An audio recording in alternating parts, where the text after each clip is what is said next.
ทุกสิ้นเชิงตรัสรู้ชอบได้โดยพระองค์เองพุทธังภควันตังอภิวาเทมิข้าพเจ้าอภิวาทพระผู้มีพระภาคเจ้าผู้รู้ผู้ตื่นผู้เบิกบานกราบพระพุทธสวากขาโตภควตาธัมโมพระธรรมเป็นธรรมที่พระผู้มีพระภาคเจ้าตรัสไว้ดีแล้วธัมมังนัมสสามิข้าพเจ้านมัสการพระธรรมกราบพระธรรมสุปฏิปันโนภควโตสาวกสังโฆพระสงฆ์สาวกของพระผู้มีพระภาคเจ้าปฏิบัติดีแล้วสังฆังนัมมามิข้าพเจ้านอบน้อมพระสงฆ์กราบพระสงฆ์นะโมตัสสะภะคะวะโตขอนอบน้อมแด่พระผู้มีพระภาคเจ้าพระองค์นั้นอะระหะโตซึ่งเป็นผู้ไกลจากกิเลสสัมมาสัมพุทธัสสะตรัสรู้ชอบได้โดยพระองค์เองนะโมตัสสะภะคะวะโตขอนอบน้อมแด่พระผู้มีพระภาคเจ้าพระองค์นั้นอะระหะโตซึ่งเป็นผู้ไกลจากกิเลสสัมมาสัมพุทธัสสะตรัสรู้ชอบได้โดยพระองค์เองนะโมตัสสะภะคะวะโตขอนอบน้อมแด่พระผู้มีพระภาคเจ้าพระองค์นั้นอะระหะโตซึ่งเป็นผู้ไกลจากกิเลสสัมมาสัมพุทธัสสะตรัสรู้ชอบได้โดยพระองค์เองพุทธังสารนังคัจฉามิธัมมังสารนังคัจฉามิสังฆังสารนังคัจฉามิทุติยัมปิพุทธังสารนังคัจฉามิทุติยัมปิธัมมังสารนังคัจฉามิทุติยัมปิสังฆังสารนังคัจฉามิตติยัมปิพุทธังสารนังคัจฉามิตติยัมปิธัมมังสารนังคัจฉามิตติยัมปิสังฆังสารนังคัจฉา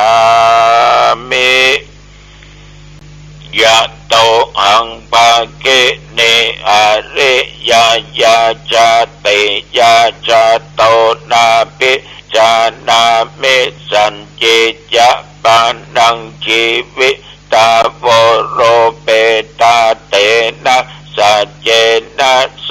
ติเตโหตุโสติขัปปัสสะโพจังโคสัตติสังฆาโตธัมมานังวิจโยตถาวิริยัมปิติปัสสติโพจังคาจะตถาปะเรสมาโตเปขะโพ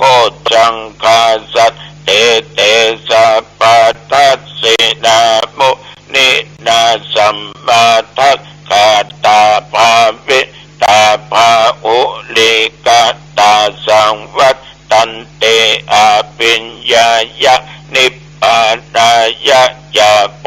ธิยาเอเตนะสัจจวัตเจนะโสธิเตโหตุสัพพทาเอกสัมมิงสัมมะเยนะโทโมคันลานัญจา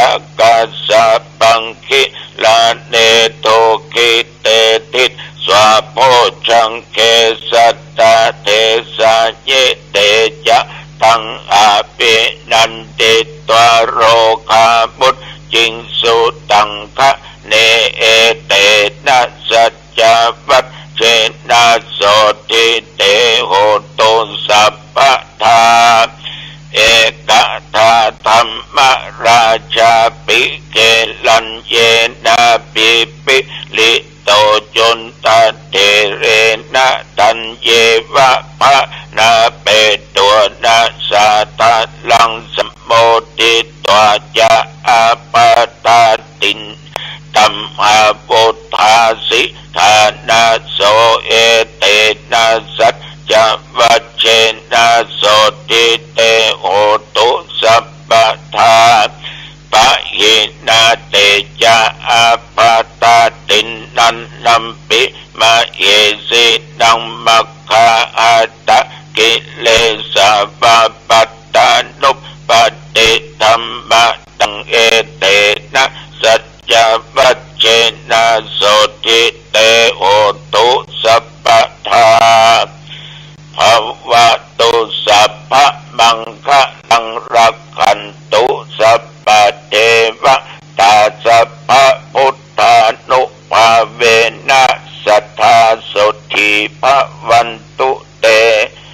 ภวตุสัพพมังคะลังรักขันตุสัพพเทวตาสัพพธัมมานุภาเวนะสัทธาสุธีภวันตุเตภวตุสัพพมังคะลังรักขันตุสัพพเทวตาสัพพสังฆานุภาเวนะสัทธาสุธีภวันตุเตขอถวายพระพร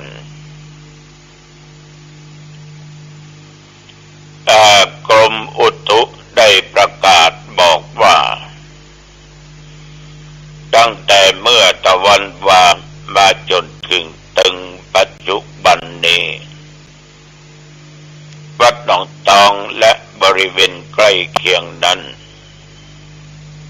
เวลาประมาณบ่าย3 โมงเนี่ยเสียงฟ้าห้องดังลั่นกระลึงเมฆดำลอยมาปู่เน้นกับยมว่าเขาถ้าจะหาใหญ่พ่องละห้องอยู่อย่างดังอยู่อย่างได้เป็นมุกี้ครั้งกี่คราวเป็นชั่วโมงหายเสพบตกสะกำฝนแดดออกมาเจแลจนถึง4 โมง 5 โมงแต่มาก็หันมันบดเนาะออกเตียวรอบอาคารออกกำลังกายเตียวได้รอบที่ 2แดดออกมาเด่ม ญาติโยมท่านผู้ฟังเป็นอันว่าตะวันนี้ถึงปัจจุบันหนองตองไม่มีฝนตกลมก็ไม่แรงแต่มีเสียงฟ้าร้องอุณหภูมิปัจจุบันนี้25 องศาโควิดนี่ก็ยังหนักอยู่เนอะเฮ้ยหนักอยู่เจ้าที่เขามาเล่ามาอู้ฟังนี่นะลงเป็นบ้านเหมือนกันนะเป็นครอบครัวแต่มันก็แปลกบางครอบครัวเมียติดอยู่ด้วยกันถึงผัวถึงลูกเต้าเป็นอย่างหมู่นั้น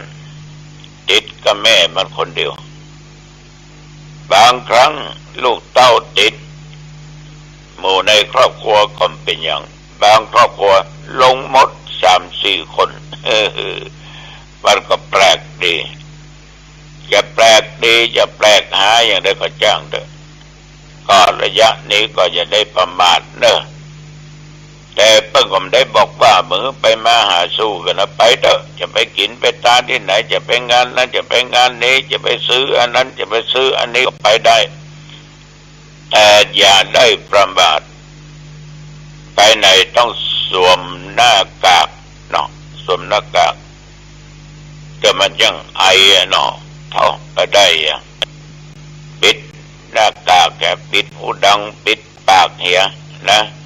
ก็จำเป็นก็จะต้องเอาออกก็เรียกว่ากันไว้ดีกว่าแก้ถ้ามันแย่จะแก้ไขบัดตันนะเสียงนี้กันไว้แต่ว่านี่ก็ส่วนมากก็อยู่วัดจำไปไหนเฮ้ยแต่ว่านี่นะมันได้ไปไหนอยู่วัดเทศธรรมพ่องอัดเทปท่องสวดพ่องนอกนั้นก็เดินไปมาเป็นการบริหารร่างกายก็มีญาติมีโยมเนี่ยเพิ่นก็มาทำบุญทานกันเข้านั่นมันเป็นอาชีพเนาะเป็นประจำทานแก่ตีตายเก่าเนาะเหมือนพ่องเทพุทธเทมดาเทพระอารักษ์เจ้าตีเจ้าดินแม่พระธรณีทานไว้กับตนกับตัวอันนี้ก็หลายคนแต่ว่ามันมีขันเข้าแห่งขันหนึ่งนั้นอันนี้ตาลตัวสนทนาตัวก็ถึงเรื่องการกินเหล้าเมายา ตัวลุงคนเดียวนี่นักแกนะแต่หูว่ามันบดีเนี่ยก็ยังปากันไปกินไปดื่มอยู่พวกก็แป๊กแต่นะไอ้หรอต่อออกไม่ออกญาติโยมท่านผู้ฟังสนทนาเรื่องศีลข้าถามหลวงพ่อสักน้อยว่ามันกินกันถึงวันนี้ศีลมันขาดก่อนเขาก็ตอบไปตามหลักว่าข้อที่5ในสุราเนี่ยนะถ้ามันผ่าน4ข้อนี้ไปแสดงว่าศีลขาดมัทนียังน้ำเมามีสุราเป็นต้นเขาก็รู้ว่าอันนี้คือของมึนเมาเขารู้นะว่าเป็นของมึนเมาอยู่ในขวดเอาก็รู้ยี่ห้อมันตัวเนาะแต่ทุกเจ้ามันดีถึงยี่ห้อมันอยู่ป่าหญ้าเมืองบายเอาก็รู้ว่าดีกีมันเป็นยังไงจะกินไปแล้วมันจะมีอาการเป็นยังไงเอาหูตั้งที่หูเอาก็ดื่มลงไปแล้วประการสำคัญปาตุกรรมยตาจิตตังมีจิตคิดจะดื่มน้ำเมาก็คนมันจะดื่มมันก็ต้องมีจิตใครดื่มล่ะร้านนั้นเปิดก่อร้านปีนั้นเปิดก่อยี่ห้อนั้นมีก่อลงกองนี่เดี๋ยวเปิดดึงขายเขาขายก่อวันนี้เขาแปลงก่อเขาทำก่อเนี่ยเขาอยากนะหรอโอละสมปากเปรี้ยวปากนี่หรอ ใจมันค่อยดื่มเหมือนเนาะแต่โหว่าเป็นน้ำเมาแต่จิตใจมันค่อยดื่มละตัดโชวายามโมมีความพยายามเกิดแต่จิตนั้นมันต้องเสาะหาหรอกหานั้นปิดปิดเอ้ยมันไปที่ไหนวะนะไอ้นี่นะอีนี่นะไปมาเดียวไปเดียวมาญาติโยมพยายามเสาะแสวงหาก็ได้คนมันมากไปหน่อมันต้องเสาะจนพบจนปะเบตับพระเบสนังดื่มน้ำเมานั้นล่วงไหลผ่านลำคอลงไปอดท้องญาติโยมมันก็ต้องล่วงลำคอลงไปล่ะถ้าพร้อมได้4อย่างเนี่ยขาด แต่ถ้าว่าโหว่าอันนี้เป็นน้ำเมาเป็นสุราตื่นมาก็ลึกหิวน้ำนี่นะแล้วก็มีขวดน้ำมาไผ่ดันเอาเหล้าไปใส่บ่หัวเนาะใส่บึกเอา เพื่อหัวคิงเมาหัวจนเพราะเอตใดญาติโยมก็มันบ่หูมันก็เรียกว่าบักคิดจะกินเติมซ้ำมีความพยายามว่าจะซอกหาน้ำเหล้ามาดื่มซ้ำถึงจะล่วงไหลลำคอผ่านลำคอลงไปก็ตามมันบักครบด้วยองค์อย่าง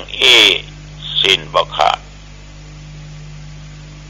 แต่ได้เขาว่ากินเป็นระยะนี่นะ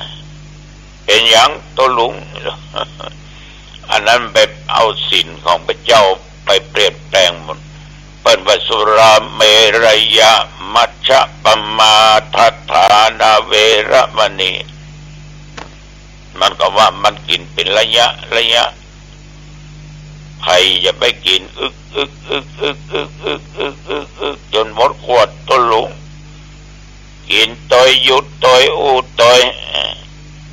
เอาของแก้มตอยกินเป็นระยะ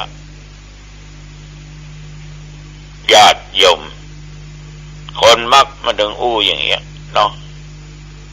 ยิ่งมีเหล้าเสรีก็เป็นอิสรภาพเอาสมัยเนี่ยมันยังมีโครงการหมู่บ้านรักษาศีลห้าเกิดมันหายมันขาดไปเนี่ยมันมีหรอกยากญาติโยมมันมีมาอย่างนี้เมากันมาได้เป็นหมู่กี่สิบปีเป็นร้อยปีเนาะแต่คนบางคนปั้นดื่มเหมือนกันปั้นกินตัวกินบางคนปั้นกินมีสติปัญญาสามารถยักงานได้บัดเสียการเสียงานเลี้ยงครอบครัวได้ปั้นกินแล้วนะปั้นมีสติมีปัญญาบ่มีเรื่องมีเล่ากับไผกับพี่น้องชาวบ้านบ่ละล้านไผรุกล้านไผครอบครัวก็อยู่เป็นสุขเมาก็เมาแต่ว่าบ่มาอาละวาดบ่ดุบ่ด่าบ้านจองผัวเมียลูกเต้าได้รับความเดือดร้อนเพิ่นมีสติไงล่ะเพิ่นกินตัวกินแต่เพิ่นมีสติบางคนให้กินแล้วอารวาสอย่างขนาดหนักบ่หูเรื่องเพราะมันขาดสติบางคนทำลายของเรื่องของกล้าซื้อมาเนี่ยได้มาเนี่ยบุกขวางด้วยการขาดสตินั่นนะเบิ่งถึงว่าหดต่อตวงหรอกญาติโยมนั่นแหละวัดเก่งเนอะบางคนให้กินแล้วเก่งกันนั่นน่ะอย่าตาเปิ่นขึ้นกองล่องกองอย่าตาตายพี่น้องชาวบ้านไปตายคนที่อย่างเดียวกันกันเดี๋ยวเกิดเรื่องกำบ่หัวแบะก็ตาปามมีเรื่องมีราวกันฉะนั้นญาติโยมท่านผู้ฟังถ้าบ่หูและบ่คิดบ่มีความพยายามอย่างใดทั้งสิ้นแต่ว่าดื่มมันลงคอไปละอันนี้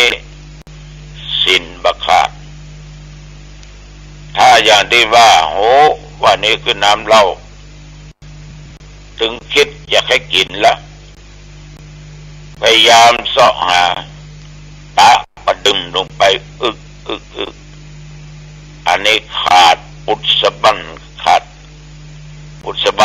าดจริงๆนะ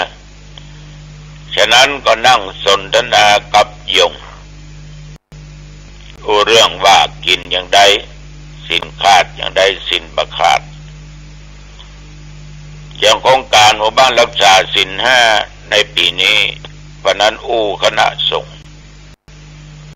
ขอความร่วมมือจากเจ้าหน้าที่ทางบ้านเมืองได้ทะเบียนมาแต่ละหมู่บ้านมันมีกี่หลังคาเรือนสมมติมี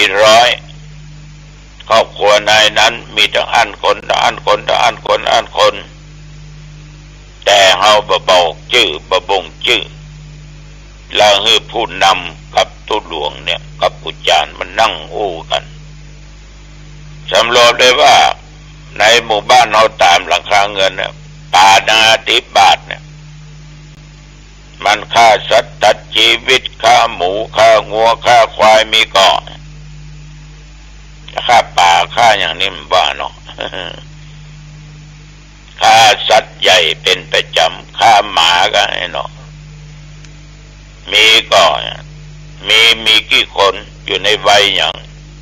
เขาก็เขียนไว้เกาะไว้เพราะมันถึงมีในทะเบียนนั่นนะมีการคิดลักคิดจกก็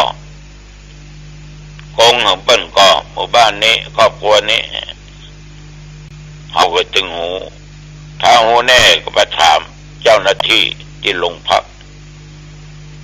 ครอบครัวนี้เล่นจูก็ครอบครัวนี้เอวจูเอวไล่เปิ้นก็ครอบครัวนี้เมากันก็ดื่มเหล้ากันก็เสพฝิ่นกัญชาโรอินก็ยาบ้ายามามีก็เอาจะหูเมื่อผู้นำในชุมชนผู้จารตุหลวงกรรมการมันพอถึงหูมันทะลุมดญาติโยมโดยหลังคาเหือนเนี่ยบางครั้งบางตีบัดดื่มถึงครอบครัวนั่นน่ะมีจาก90%ดื่มพ่องบัดดื่มหลายตามโอกาสยังอนุโลมปฏิโลมเมาแต่มี 4-5 คนถึงมายิงผู้ชายประมาณ 7-8 คนสมมุติเขามาสำรวจว่าที่เมาเนี่ยมันเดือดร้อนก่อนมันนำความหายนะเกิดขึ้นแก่ครอบครัวก่อนมีสติสัพพัญญะยักการยักงานได้ก่อนทำงานได้ก่อนต้องมาแยกตัวนิยมกรรมนั้นจึงจะรู้ว่าหมู่บ้านเนี่ยรักษาศีล 5ได้กี่คนก็ออกไม่ออกญาติโยมนี้กำลังที่ทำและจะเป็นแบบอย่างทุกเจ้าและผู้ใหญ่บ้านกำนันเพราะวันนั้นก็ได้อู้ได้จากันละไป2-3 ตั้งนี่ก็เป็นโครงการรักษาศีล 5ศรัทธาญาติโยมบางคนก็ย้อนเหมือนกันเนาะกินถึงวันเนี่ยแก้วตังทุกเจ้ามากินหรอสองคนเดียวหรอ เป็นอย่างบ้าอย่างสักอย่างเนาะขนาดที่เรามาขออย่างนี้มัน20 บาทมันจะไปกินเหล้าก็ไปอะไรนะเพราะเอาปล่อยวางปงวางนะอย่างแต่ก็จ้างไปใจสนับสนุนเนี่ยก็มันต้องกินอยู่แล้วไปตัวสอนไปตัวนะจนเต้าตายก็ออกไม่ออกญาติโยมทุกสิ่งทุกอย่างบ่ฮู้เป็นกรรมเป็นเวรของแต่ละบุคคลของวันนี้มันก็มีมากับโลกนะแล้วก็โรคร้ายก็จะเกิดขึ้นคนที่บ่กินบ่ดื่มมันก็เป็นเหมือนกันโรคร้ายฉะนั้นศรัทธาสาธุชนสิ่งเหล่านี้ทุกเจ้าฝากไว้นะนำไปคิดพิจารณาภายมีศรัทธาญาติโยมจะช่วยเป็นเจ้าภาพซื้อเครื่องออกซิเจนเครื่องช่วยหายใจไว้ห้อง ICU ของโรงพยาบาลหางดงก็แจ้งความประสงค์ได้ที่ธรรมาภาพเนอะเอาละวันนี้พอสมควรแก่กาลเวลาอายุวันโนสุขังพลังพบกันใหม่โอกาสหน้าเจริญพร